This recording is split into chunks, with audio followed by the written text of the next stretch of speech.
Hello दोस्तों, आप सभी का हमारे YouTube चैनल स्टडी आपके साथ में स्वागत है। आज हम लोग 25 अक्टूबर टू 31 अक्टूबर तक के सारे इंपॉर्टेंट करंट अफेयर्स को डिस्कस करने वाले हैं। ये current affairs totally exam oriented है और इस पूरी करंट अफेयर सीरीज में हम लोग मध्य प्रदेश, इंडिया और वर्ल्ड के सारे इंपॉर्टेंट इवेंट्स जो कि एग्जाम पर्सपेक्टिव से इंपॉर्टेंट हो, उन सभी को हम लोग यहाँ पर डिस्कस करते हैं। ये पूरी करंट अफेयर सीरीज आपको various competitive exams like state PSC, Patwari, SSC और रेलवे पुलिस एग्जाम या अदर कोई भी कॉम्पिटेटिव एग्जाम्स हो जिनमें करंट अफेयर्स एक महत्वपूर्ण सब्जेक्ट हो या उनमें आता हो, ऐसे सभी एग्जाम्स में ये करंट अफेयर सीरीज आपको बहुत ज्यादा हेल्पफुल होने वाली है।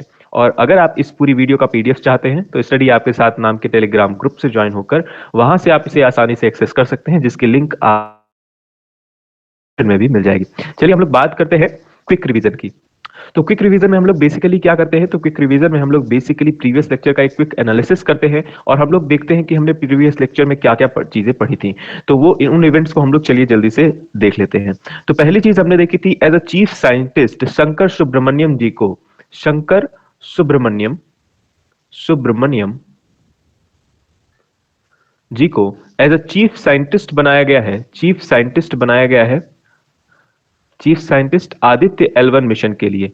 आदित्य L1 मिशन के लिए, आदित्य L1 एक इसरो द्वारा भेजा जाने वाला एक मिशन है जो कि क्या करेगा, जो कि सन को एक्सप्लोर करेगा, जो कि सन को एक्सप्लोर करेगा, मतलब कि सूर्य के रहस्यों को जानने के लिए एक मिशन बनाया गया है आदित्य L1, जो कि इसरो, और इसरो के चीफ साइंटिस्ट है आपको पता होगा एस सोमनाथ। एस सोमनाथ इसरो के क्या है, चेयरमैन है, करंट चेयरमैन है।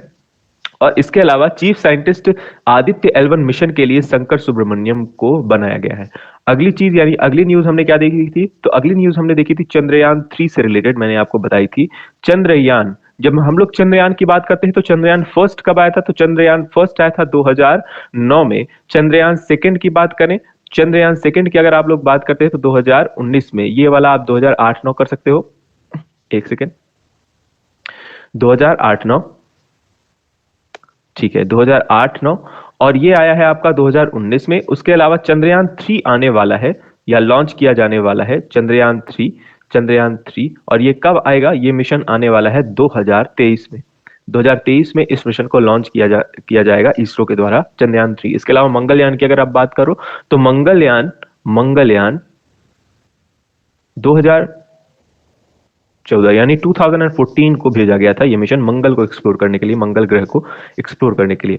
अगली चीज हमने क्या देखी थी, तो अगली चीज हमने देखी थी यूनाइटेड किंगडम यानी ब्रिटेन के नए प्राइम मिनिस्टर कौन बन चुके हैं, तो ब्रिटेन के नए प्राइम मिनिस्टर बन चुके हैं ऋषि सुनक। ऋषि सुनक जो कि एक भारतीय मूल के हैं और ये बन चुके हैं यूके के यानी ब्रिटेन के नए प्राइम मिनिस्टर, यूके के नए प्राइम मिनिस्टर। इसको रिप्लेस किया है, तो इन्होंने रिप्लेस किया है लिज ट्रस को। लिज ट्रस को रिप्लेस करके इन्होंने यानी ऋषि सुनक बन चुके हैं यूके के प्राइम मिनिस्टर। अगली चीज हमने क्या देखी थी, तो अगली चीज हमने देखी थी फीफा। फीफा, जब भी हम लोग फीफा की बात करें तो फीफा का फुल फॉर्म आपको याद रखना है। उसके अलावा आपको याद रखना है कि इसका हेडक्वार्टर कहाँ है, तो फीफा का हेडक्वार्टर है ज्यूरिख स्विट्जरलैंड में। ज्यूरिख स्विट्जरलैंड में इसका हेडक्वार्टर है। और इससे रिलेटेड हमने एक न्यूज देखी थी, एक बहुत ही जबरदस्त न्यूज थी इससे रिलेटेड। ताजुनी नाम का एक mascot 2023 FIFA women world cup के लिए बनाया गया है। तो 2023 फीफा वुमेन वर्ल्ड कप के लिए मैस्कॉट, कई बार पूछा जाता है मैस्कॉट क्या बनाया गया है, तो मैस्कॉट रखा गया है ताजुनी। ताजुनी ध्यान रखना है। उसके अलावा फिफ्थ न्यूज क्या है, तो अगली न्यूज है, एक और न्यूज हमने देखी थी इससे रिलेटेड कि मिशन लाइफ नाम की एक योजना है या एक मिशन है जो कि बेसिकली बनाई गई थी लाइफस्टाइल फॉर एनवायरनमेंट के लिए, यानी एनवायरनमेंट को, बेटर एनवायरनमेंट यानी जिस तरह से क्लाइमेट में चेंज हो रहे हैं रैपिडली, उसको देखते हुए मिशन लाइफ योजना की शुरुआत कहां पर की गई, तो ये गुजरात में की गई है। गुजरात में की गई है, तो ध्यान रखना है mission life Gujarat, mission life Gujarat. और ये स्पेशली किससे रिलेटेड है, तो ये स्पेशली रिलेटेड है क्लाइमेट चेंज यानी वाइड लाइफस्टाइल फॉर एनवायरनमेंट यानी एनवायरनमेंट और क्लाइमेट चेंज से रिलेटेड ये मिशन है। उसके अलावा अगली चीज हमने देखी थी स्टैच्यू ऑफ यूनिटी के बारे में। मैंने आपको बताया था स्टैच्यू ऑफ यूनिटी में इसकी घोषणा की गई और स्टैच्यू ऑफ यूनिटी के बारे में मैंने आपको डिटेल जानकारी दी थी मिशन लाइफ से ही दौरान बताते समय, और उसे आपको देखना है प्रीवियस वाले लेक्चर में जाकर, वहां से आपको सारी चीजें मिल जाएंगी। इसके अलावा अगला क्वेश्चन हमारा था प्रधानमंत्री आवास योजना अर्बन, प्रधानमंत्री आवास योजना, पीएम आवास योजना आवास योजना, आप सभी को पता होगा, इसके तहत सरकार अलग अलग जगहों पर विभिन्न तरीके से राशि प्रदान करती है कुछ कैटेगरी ऑफ पीपल को, और उनका घर, इसके अलावा उनका सैनिटेशन, कई सारी चीजें, कई सारी फैसिलिटीज दी जाती हैं, उसके थ्रू बनवाया जाता है, सभी का आवास बनवाया जाता है। और PM Awas Yojana urban urban PM Awas Yojana में सबसे जबरदस्त प्रदर्शन किसने किया है, किस राज्य ने किया है, तो वो है उत्तर प्रदेश। उत्तर प्रदेश राज्य अर्बन कैटेगरी में पीएम आवास योजना, यानी अर्बन की जब हम लोग बात करते हैं तो ध्यान रखना है, दो तरीके से होता है, अर्बन होता है और रूरल। तो अर्बन होता है शहरी क्षेत्रों में, यानी शहरी क्षेत्रों में पीएम आवास योजना का बेटर इंप्लीमेंटेशन हुआ है उत्तर प्रदेश में। ठीक है, तो ये आपको ध्यान रखना है, ना कि गांवों में नहीं है, ये है अर्बन एरिया में, यानी कि शहरी एरिया में पीएम आवास योजना का सबसे जबरदस्त इंप्लीमेंटेशन हुआ है। और उस राज्य का नाम क्या है, उत्तर प्रदेश। तो उत्तर प्रदेश नाम याद रखना। उसके अलावा सेवेंथ न्यूज हमने क्या देखी थी, अगली न्यूज हमने देखी थी, भावनगर गुजरात में पीएम मोदी ने पहले सीएनजी टर्मिनल की आधारशिला रखी थी। तो सीएनजी टर्मिनल बहुत इंपॉर्टेंट न्यूज है। सीएनजी टर्मिनल ये कहां पर है, तो भावनगर गुजरात में इसकी आधारशिला रखी गई। और सीएनजी आपको पता होगा, इसका फुल फॉर्म है कंप्रेस्ड नेचुरल गैस, और इसकी प्रमुख गैस कौन सी होती है, तो प्रमुख ईंधन इसका होता है मीथेन गैस। और इसी सीएनजी टर्मिनल से अलग अलग क्षेत्रों में सीएनजी की सप्लाई की जाएगी।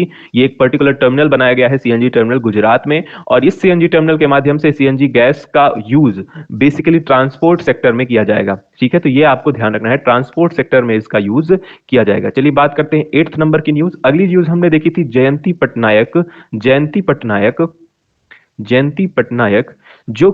जो कि नेशनल कमीशन फॉर वुमेन की फर्स्ट प्रेसिडेंट रही है। नेशनल कमीशन ऑफ वुमेन की फर्स्ट प्रेसिडेंट रही है। ये वाली बात मैंने आपको बताई थी। फर्स्ट चेयरमैन, आप ऐसा बोलिए, प्रेसिडेंट से अच्छा शब्द है चेयरमैन। फर्स्ट चेयरमैन कौन रही हैं, तो फर्स्ट चेयरमैन रही हैं जयंती पटनायक।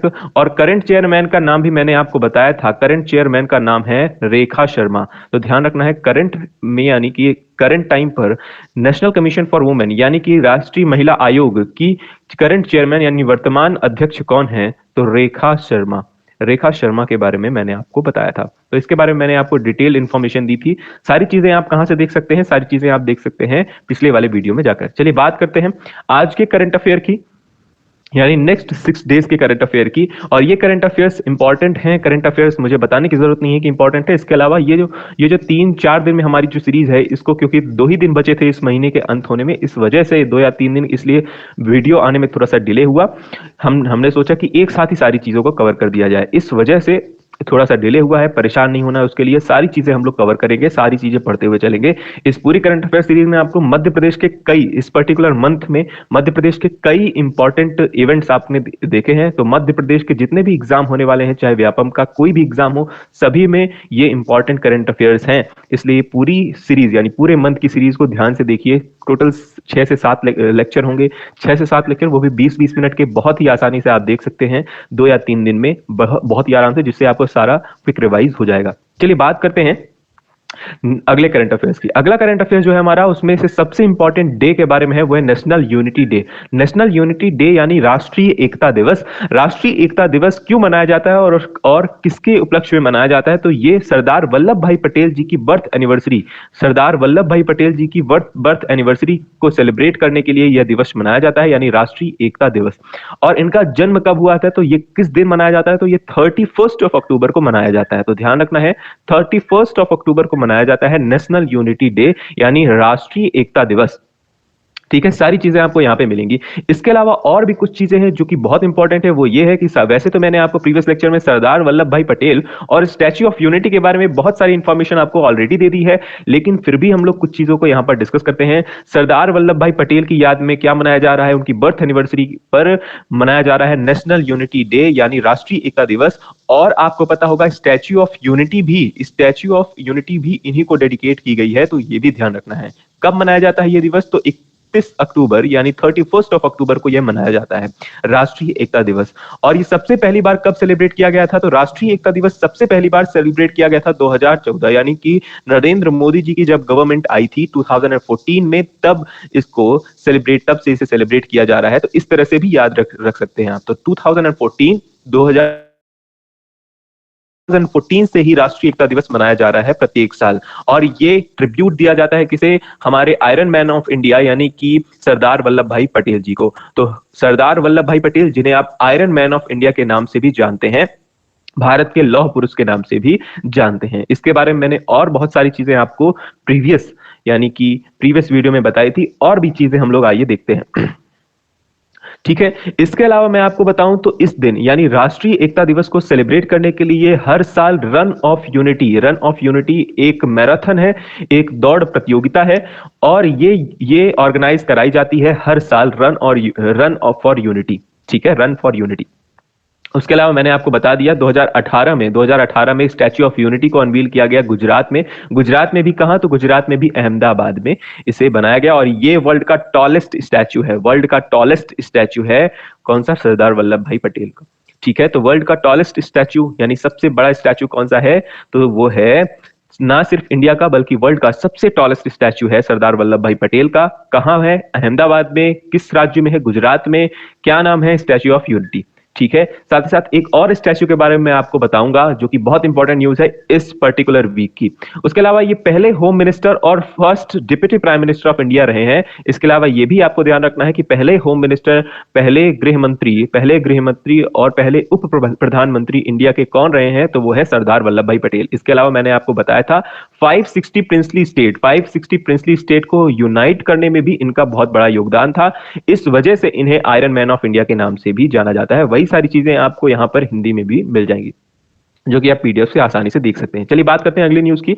अगली न्यूज है ISRO renamed GSLV mark 3 as LVM-3 launch vehicle mark 3 नाम रखा गया है। इसरो का एक बहुत ही जबरदस्त लॉन्चिंग व्हीकल है जिसका नाम है जीएसएलवी मार्क 3। जीएसएलवी मार्क 3 की ही मदद से यानी कि इस पर्टिकुलर लॉन्च व्हीकल की मदद से ही चंद्रयान 2 को भेजा गया था इसी की मदद से। और उसका अब नया नाम रख दिया गया है LVM-3 यानी लॉन्च व्हीकल मार्क 3। कई बार एग्जाम में यह पूछा जा चुका है कि चंद्रयान 2, कई बार एग्जाम में पूछा गया है कि चंद्रयान 2 में कौन से लॉन्च व्हीकल का यूज किया गया था? तो उसका नाम है जीएसएलवी मार्क 3। और क्योंकि ये क्वेश्चन अगर आ सकता है तो ये भी आ सकता है कि जीएसएलवी मार्क 3 का नया नाम क्या है? तो नया नाम है उसका अब LVM-3। तो ध्यान रखना है LVM-3 यानी लॉन्च व्हीकल मार्क 3।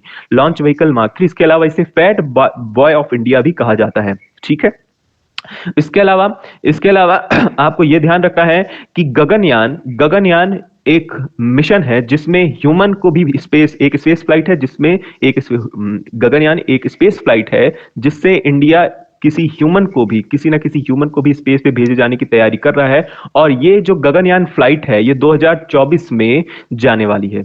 ठीक है, तो ध्यान रखना है स्पेस में ह्यूमन को ले जाने के लिए एक फ्लाइट का निर्माण किया जा रहा है, एक यान का निर्माण किया जा रहा है, उसका नाम है गगनयान।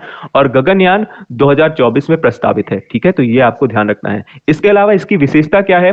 जीएसएलवी मार्क 3 की ये विशेषता है कि ये पर्टिकुलर जीएसएलवी मार्क 3 यानी लॉन्च व्हीकल ये मीडियम अर्थ ऑर्बिट और लोअर अर्थ ऑर्बिट, इसके अलावा मीडियम अर्थ लोअर अर्थ ऑर्बिट में आसानी से जा सकता है। और कहीं भी जाकर, किसी भी कक्षा में जाकर, ये इसकी कैपेसिटी इतनी हाई है कि वहां जाकर ये सैटेलाइट को लॉन्च कर सकता है। ठीक है, वही चीजें आपको यहां पर भी दी गई है।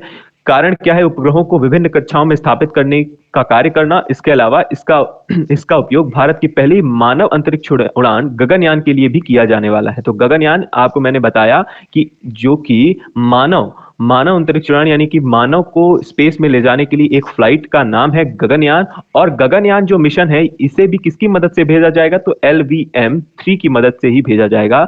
लॉन्च व्हीकल LVM-3 मैंने अभी आपको बताया, LVM-3 लॉन्च व्हीकल मार्क 3 की मदद से भेजा जाएगा। ठीक है, चलिए बात करते हैं अगली न्यूज की। तो अगली न्यूज है BCCI announces equal match fee for main and women cricketer. तो ये बिल्कुल सिंपल सी न्यूज है कि बीसीसीआई ने यानी भारतीय क्रिकेट कंट्रोल बोर्ड ने अभी रिसेंटली क्या किया है, जो मेन प्लेयर्स और वुमेन प्लेयर्स की जो फीस है, मैच फीस है, उसे इक्वल कर दिया है। इसके पहले क्या होता था? तो इसके पहले मेन क्रिकेट को यानी कि विराट कोहली, रोहित शर्मा, जसप्रीत बुमराह, हार्दिक पांड्या यानी जितने भी, महेंद्र सिंह धोनी, जितने भी मेन खिलाड़ी हैं यानी मेन प्लेयर्स को ज्यादा मैच फीस प्रोवाइड कराई जाती थी। और महिला प्लेयर यानी जैसे स्मृति मंधाना और आपकी शेफाली वर्मा, उसके अलावा मिताली राज, ये जो वुमेन क्रिकेटर हैं इनको कम फीस प्रोवाइड की जाती थी। तो अभी क्या हुआ है, तो अभी भारतीय क्रिकेट कंट्रोल बोर्ड ने क्या किया है, बीसीसीआई ने रिसेंटली अनाउंस किया है कि मेन और वुमेन क्रिकेटर्स की मैच फी को इक्वल कर दिया जाएगा। और इनकी मैच फीस कितनी होने वाली है, तो चलिए वो भी देख लेते हैं। तो इनकी मैच फीस यानी टेस्ट क्रिकेट की मैच फीस 15 लाख, ओडीआई यानी एक दिवसीय अंतरराष्ट्रीय मैच की 6 लाख, और T20 मैच की 3 लाख पर मैच होने वाली है। यानी पर मैच एक प्लेयर की फीस कितनी होने वाली है, 15 लाख, 6 लाख और 3 लाख रुपीज। ठीक है, तो T20 आप अवगत हैं, एक दिवसीय 50 ओवर का एक गेम होता है क्रिकेट में, और उसमें 6 लाख रुपए दिए जाएंगे प्रत्येक खिलाड़ी को। उसके अलावा टेस्ट क्रिकेट मैच में 15 लाख रुपए, क्योंकि ये 5 दिवसीय क्रिकेट श्रृंखला है। ठीक है, तो ये भी ध्यान रखना है। चलिए बात करते हैं इसके अलावा एक चीज और कि आपको पता होगा, रिसेंटली वुमेन वुमेन यानी कि भारतीय महिला क्रिकेट टीम ने रिसेंटली श्रीलंका को हराकर बांग्लादेश में एशिया कप भी जीता है, जो कि हमने ऑलरेडी कवर कर लिया है। तो एशिया कप का खिताब जीता है वुमेन वुमेन क्रिकेट टीम ने बांग्लादेश में श्रीलंका को हराकर। जबकि जबकि मेन, अगर मैं आपसे पूछूं तो कि मेन यानी कि भारतीय पुरुष क्रिकेट टीम ने एशिया कप का खिताब इस बार लूज किया है। और किसने जीता है एशिया कप का खिताब करंटली, यानी 2022 में किसने जीता है, तो वो है श्रीलंका। मैंने आपको ऑलरेडी ये चीज करा दी है। तो श्रीलंका ने जीता है रिसेंट का खिताब एशिया कप मेन। ठीक है, और जबकि वुमेन में इंडिया ने जीता है। ठीक है, किसको हराया है, श्रीलंका को हराया है। इसके अलावा बीसीसीआई के नए अध्यक्ष का नाम ध्यान रखना है, रोजर बिन्नी नए अध्यक्ष अपॉइंट हुए हैं बीसीसीआई के। ठीक है, भारतीय क्रिकेट कंट्रोल बोर्ड के। यही सारी चीजें आपको इंग्लिश में भी मिल जाएगी यहाँ पर। चलिए बात करते हैं अगली बेहद इंपॉर्टेंट न्यूज की, जो कि बहुत ही इंपॉर्टेंट न्यूज है एग्जाम पर्सपेक्टिव से। Vishwas Swaroopam a Shiva statue installed in Rajasthani town Nathdwara बहुत इंपॉर्टेंट है। शिव जी का एक स्टैच्यू बनाया गया है नाथ द्वारा में, जिसका नाम क्या है, जिसका नाम है विश्वास स्वरूपम, या आप इसे ऐसा भी बोल सकते हो, स्टैच्यू ऑफ, इसका एक और नाम है स्टैच्यू ऑफ बिलीफ। बहुत इंपॉर्टेंट है, आप गूगल में सर्च कर सकते हो स्टैच्यू ऑफ बिलीफ, जो कि 369 फुट का है। 369 फुट, बहुत ही जबरदस्त स्टैच्यू है। मैं आपको इसकी इमेज दिखा रहा हूं। ये जो इमेज है, इसके अलावा मैं एक पूरा परिसर दिखाऊंगा आपको, एक और इमेज दिखाऊंगा, जो कि बहुत ही जबरदस्त स्टैच्यू बनाया गया है। कहां बनाया गया है, तो ये राजसमंद डिस्ट्रिक्ट राजस्थान में ये बनाया गया है, जिसको इनॉग्रेट किया गया है किसके द्वारा, मुरारी बापू जी के द्वारा इसे इनॉग्रेट किया गया है। ठीक है, तो ध्यान रखना है इसकी हाइट के बारे में, यानी 369 फीट इस ऊंची शिव जी की प्रतिमा, जिसका नाम क्या है, जिसका नाम है विश्वास स्वरूपम या फिर स्टैच्यू ऑफ बिलीफ। दोनों याद रखना है, स्टैच्यू ऑफ बिलीफ भी इक्वली इंपॉर्टेंट है, स्टैच्यू ऑफ बिलीफ या स्टैच्यू ऑफ यूनिटी। अगर मैं आपसे पूछूं स्टैच्यू ऑफ यूनिटी, तो आप क्या बताओगे, Ahmedabad Gujarat.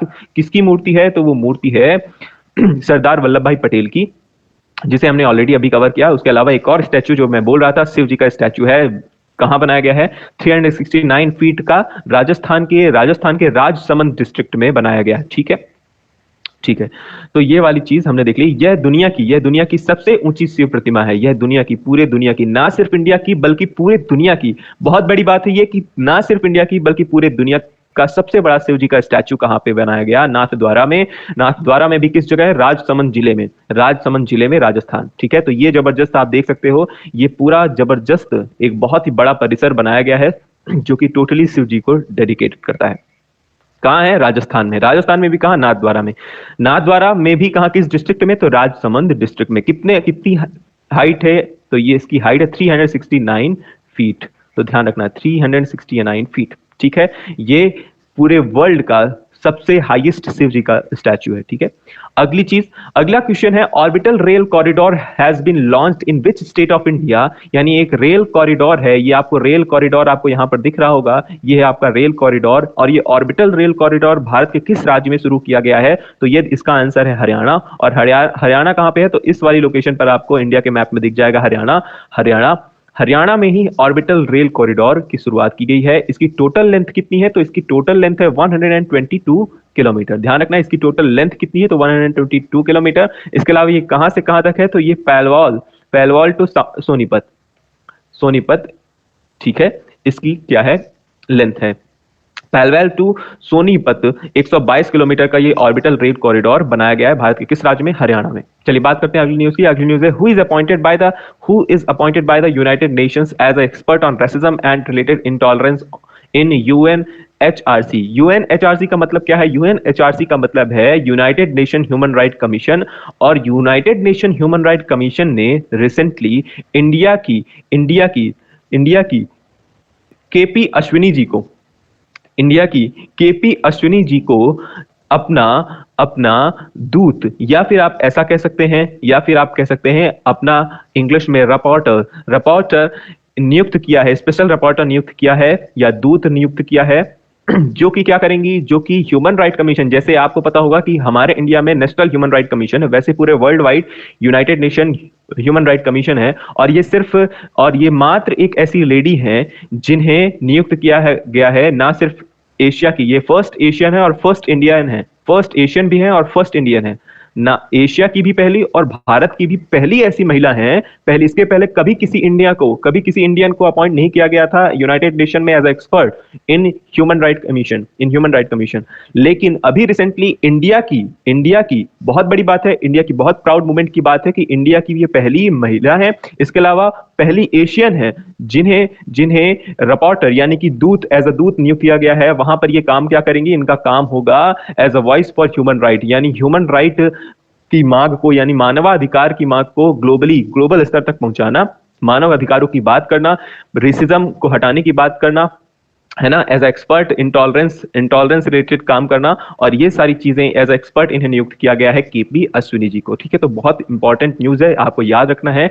United Nation human right commission में यूनाइटेड नेशंस ने रिसेंटली इंडिया की, बहुत बड़ी बात है, इंडिया की केपी अश्विनी जी को अपॉइंट किया है एज अ रिपोर्टर मतलब दूत होता है, एज अ दूत नियुक्त किया गया है। और ये ना सिर्फ इंडिया की बल्कि पूरे एशिया की पहली वुमेन है जिन्हें United Nation human right commission में अपॉइंट किया गया है। ठीक है, किसी भी पद पर। ठीक है, चलिए बात करते हैं अगली न्यूज है विच डिस्ट्रिक्ट ऑफ मध्य प्रदेश। बहुत इंपॉर्टेंट न्यूज है, बेहद इंपॉर्टेंट न्यूज है। Which district of Madhya Pradesh ranks first in the implementation of Ladli Lakshmi Yojana. Madhya प्रदेश का कौन सा जिला लाडली लक्ष्मी योजना के क्रियान्वयन में प्रथम स्थान पर है?